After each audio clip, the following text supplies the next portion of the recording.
What's up, everybody? Welcome back to the channel. Josh Helm here with Texas Best Construction, and today we're in Hico, Texas, building the Hico Barndominium and shop. So what we want to do is try to lay out some things in this video, just showing you guys a little bit of the process on the steel frame, along with giving you some insight on what is a barndominium. So many people ask this question all the time, like, I've never heard of it.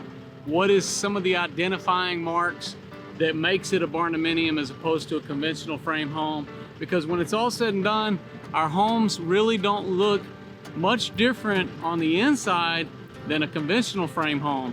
And so, you know, we just want to dig into some of those details. I hope you guys enjoy this video. Let's get it going.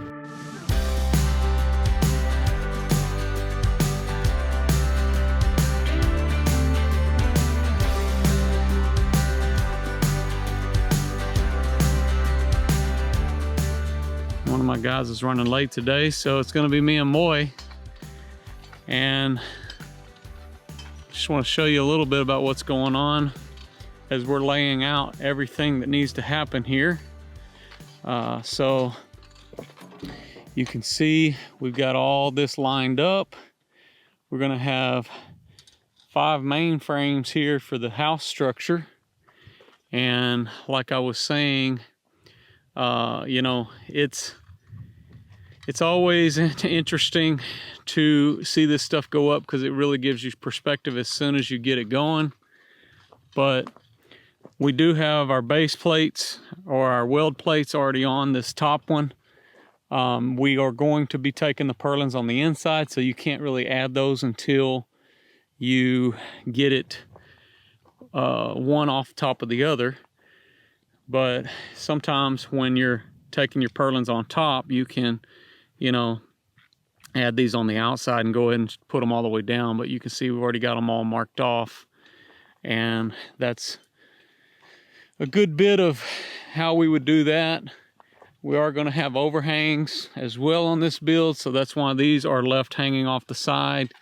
A lot of people ask us all the time, like, why don't you guys fabricate this in the shop where you have, you know, better elements and all that kind of stuff?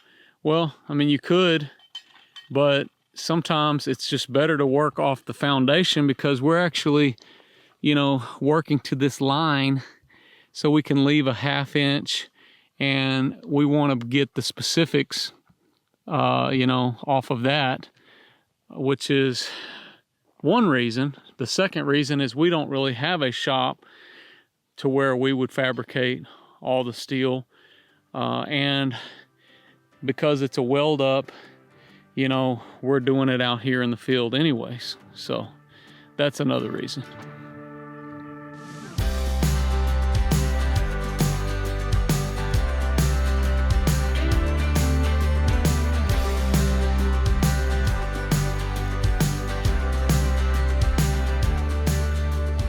All right, guys, there's the first frame. It was an interesting lift because we had to kind of reach over all this plumbing without cutting some of the plumbing. So that's what's going on there. Next one won't be as bad, but I was worried about lifting too much weight and extending it over. So anyhow. All right, so here's how it's going. I've been a little reluctant to pull the camera out because I'm helping Moy. But we got 2 frames up, looking good. We're just got to level this other side down and tack it down. Right now we got some temporary bracing going on for this first frame, which is always kind of a critical time frame when you're trying to tack all this stuff down. But yeah, this is the house. So one of the things I'm going to talk to you guys about is basically what makes a barndominium a barndominium. So as you can imagine, there's a lot of, I guess, confusion on the matter. There's a lot of people that just get caught up in the titles of everything, as people usually do. But it's more so what is different about building a house like this as opposed to what maybe a conventional frame build is. And so I'm going to show you a couple little things just to kind of give you some identification marks so you can kind of at least help better understand what a barndominium is. Barndominium, basically, this to me is this free spanning shell that basically is a structure all by itself. Some people might consider a pole barn. Some people might look at it like just a metal building. But the difference in us doing a metal building like we're going to do over there, which will have all metal purlin walls and all that, is here these bays will be open, you know, between, as we get the rest of these stood, we will have wood framing in this area. The wood framing doesn't make it a barndominium, but the fact that there will be no load-bearing walls underneath here unless you had a second story, that is where you get some of the descriptive identification marks for making it a barndominium. Different people all across the country are going to continue to come up with their own reasons for why this is not a barndominium. If it doesn't have a shop in it, it's not a barndominium. If it has wood framing in it, it's not a barndominium. I don't know. I mean, there's just so many things that everybody's kind of fussing and arguing about over what's a barndominium. But for us, it's just an identification category where we can uniquely describe this style of home, which is going to be the shell being primarily your main frame, including your roof, is all going to be like a steel building. And then the walls, this is what is called maybe more of a hybrid barndominium, because we do the wood framing all around the wall perimeters with the zip system, giving it an enclosed air barrier, moisture barrier all the way around. And then on our roof lines, which are suspended by the metal structure itself, you know, those roof lines are going to be sealed with closed cell foam, spray foam. So that's what's going to be used there. And, you know, like the biggest identification marks are obviously its simple design in nature. You're able to achieve better efficiencies because you have more of a predictable design, as opposed to when you're doing conventional frame. You know, it's all cut up, you got different roof lines, you got a lot of voids, things like that, that create a little bit more of a challenge for you to get better efficiency ratings. So everybody knows that when you're trying to get the best efficiency ratings, you need a straightforward kind of boxy design, which is perfect for this scenario where we're trying to achieve the high vaults and things like that that are going to be going on.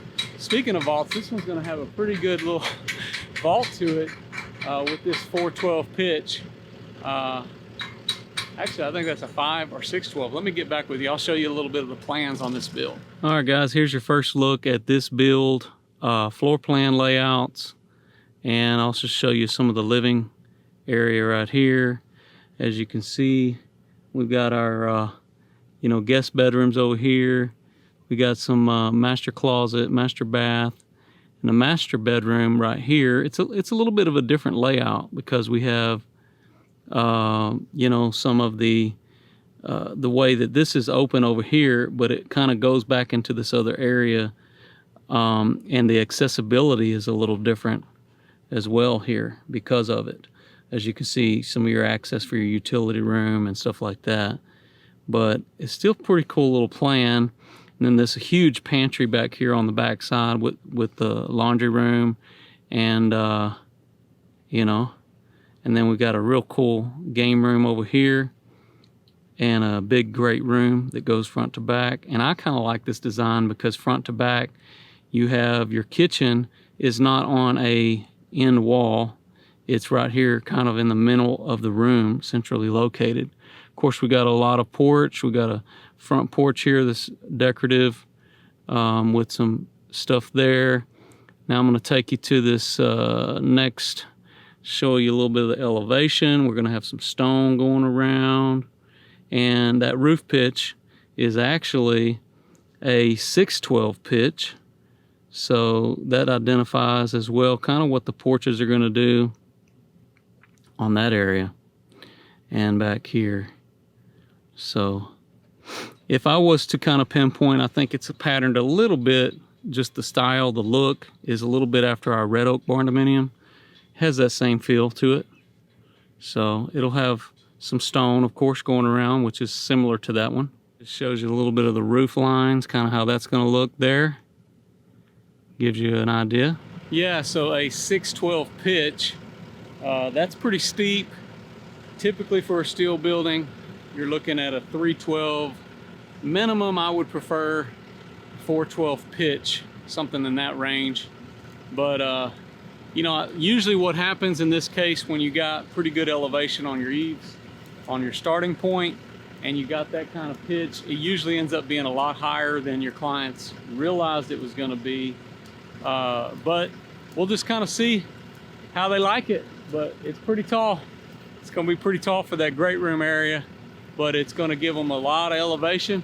And this is one of the advantages to building a Barndominium, is you can create that span and not have to have a lot of trusses and things like that, which does incur additional costs on, say, a wood frame, and it also takes up a lot of space inside of your attic space whenever you have attics. So for us, we can just run ceiling joists for those rooms, you know, and we, you know, in the great room areas, we usually use the roof space for those areas with the sleeper studs and those kind of things. Anyhow, I'm gonna get back here doing what we did. It sure is nice to have this Lowell, the SkyTrack, back in business, because it's doing all the real heavy work. We're just kind of setting everything in place at this point. Of course, a lot of the real tedious, detailed work has already happened here on this build, where the guys have been out here laying it out. So I'm kind of getting to come here and take a lot of credit for it. But it's a good thing I'm here, because it's just me and this guy, Moy, out here standing this stuff up. So one of our other guys will be here in just a little bit. He was running late, Mario. So Mario, this is just, you know, your video, buddy. We're gonna have to give him a hard time when he gets here. But you know, it's Monday morning. What do you expect? It's a beautiful day out here, and we got some good cloud cover, but it's going to be medium temperature most of the day, 70 degrees. And we got 3 more to stand up, so looking forward to showing you guys the rest of this project. So we'll, at least for today, we'll get you a good update. Okay, so the other thing is, building a Barndominium just so happens to be one of the trendiest homes that you can build right now, and it only seems to be getting increasingly popular. And so you got to ask yourself, what is it about the Barndominium that so many people are in tune with and are really just trying to get their hands on? And I understand that there's trends, but there's been a steady increase of Barndominiums being built in the last really 20 years.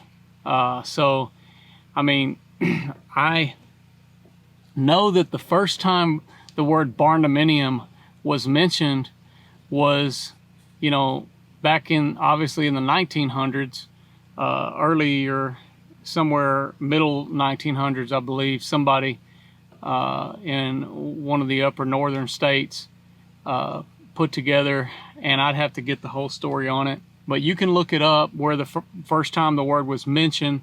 And the first time that the word Barndominium was ever mentioned was, the idea and concept was actually to have like a horse barn mixed with a dwelling. So the whole idea of Barndominium was to combine a living quarters with animal quarters. Ultimately, that's kind of what it ended up being. Now, over the years in like our state, in the state of Texas, you know, it has a whole different probably start. The whole idea behind creating a living place inside of, say, a metal building started completely differently than the goal of bringing your animals, you know, inside under the same dwelling.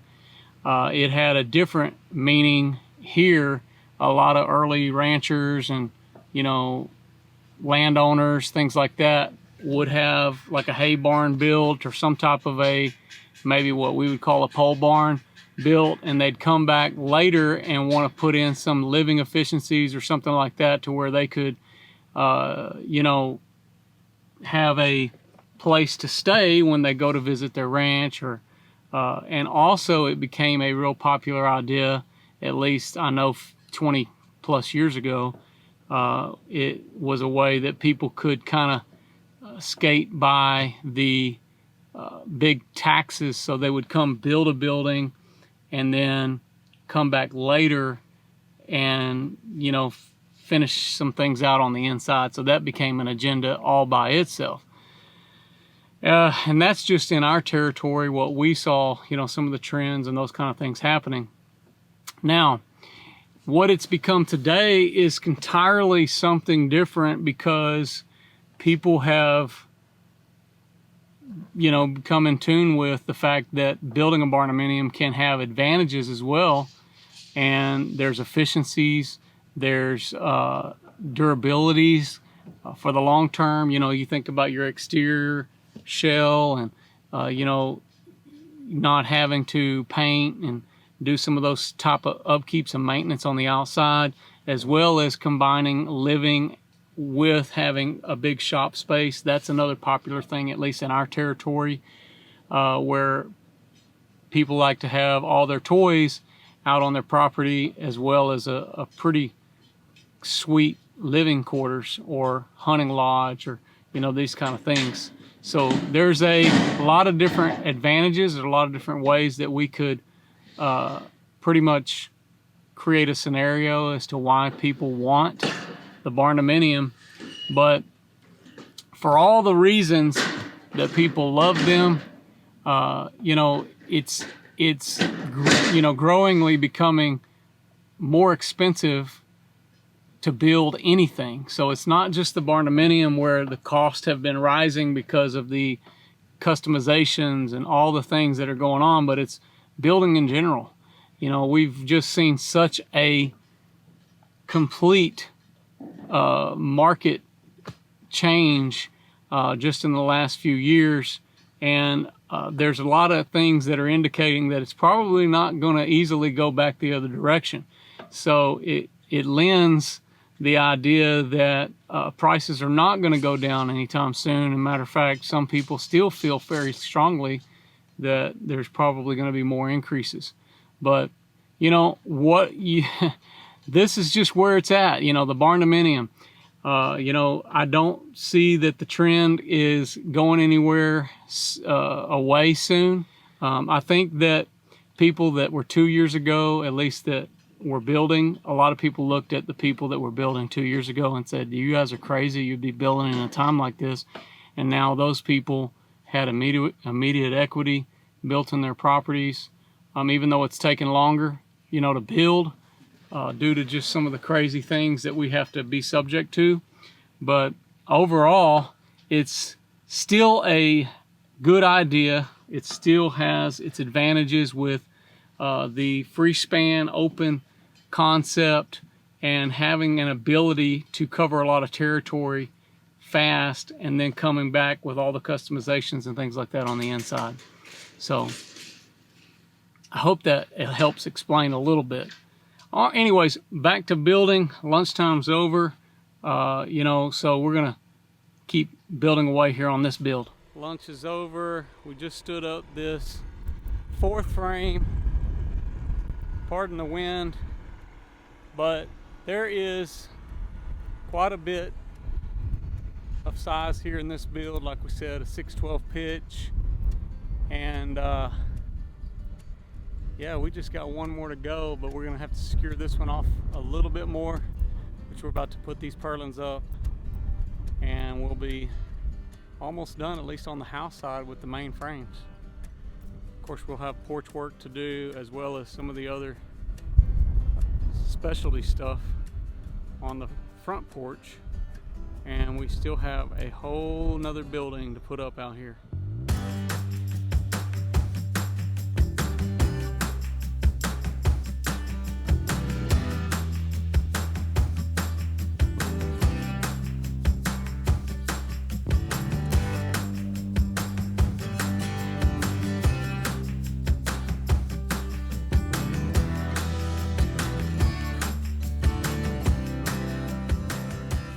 Okay guys, well, it's been a beautiful day today. Not bad for a Monday, which last week's weather was not the best, so we'll take it this week. You know, it's nothing like getting a week started off standing up this frame on this Hico Barndominium. So again, it's really coming along nicely. This is one long house, but anyways, I hope you guys will put some comments down below. Let us know what you think as far as barndominiums go. You think this is going to be a continuing growing trend? If so, share your thoughts below. Let us know what you think about it. You know, this is going to be one heck of a barndo. We'll be showing you guys more as we make more progress as well on this build, because we still got wood framing to go. We've got a lot of more steel framing to do on the porches, as well as this whole other building over here. So that's just part of it. It did turn out to be a little bit windy today, but nevertheless, me and this guy, we got quite a bit done. So we're always thankful for that. I hope you guys have enjoyed this video. I'm Josh Helm, wishing you all the best. Thanks for watching. Texas Best.